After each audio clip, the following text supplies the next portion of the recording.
सेजिया पजोहेले गुजरिया।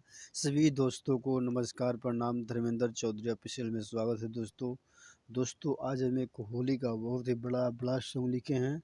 आप लोग सुनिए, जरूर बताइए कैसा है। चलिए दोस्तों, हम देरी न करते हुए अपने मुखड़ी पर चलते हैं। आप लोग धर्मेंद्र चौधरी ऑफिशियल को लाइक कीजिए, शेयर कीजिए, सब्सक्राइब कीजिए। और ये पुराना धुन पे सॉन्ग है दोस्तों, आप लोग सुनिए और आप लोग जरूर पता चल जाएगा कौन सा धुन है। करी के सोर हो सिंगार और सेजिया पजोहेली गुजरिया। करी के सोर हो सिंगार सेजिया पजोहेली गुजरिया।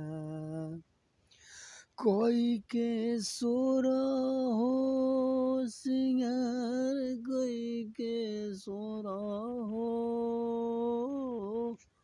अरे कोई के सोर हो सिंगार, कोई के सोर हो सिंगार सेजिया पजोहेली गुजरिया।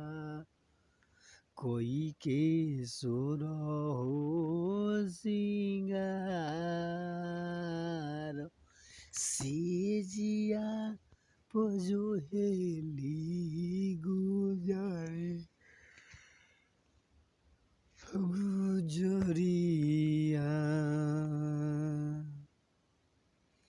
और सेजिया पजोहेली गुजरिया।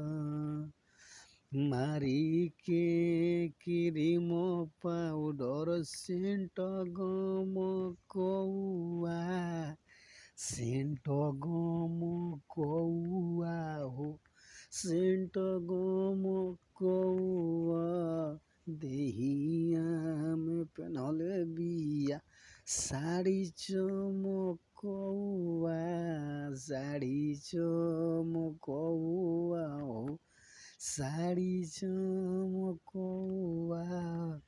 नैना थाकल बा, नैना थाकल बावे मोर इंतजार हो, नैना थाकल बावे करत इंतजार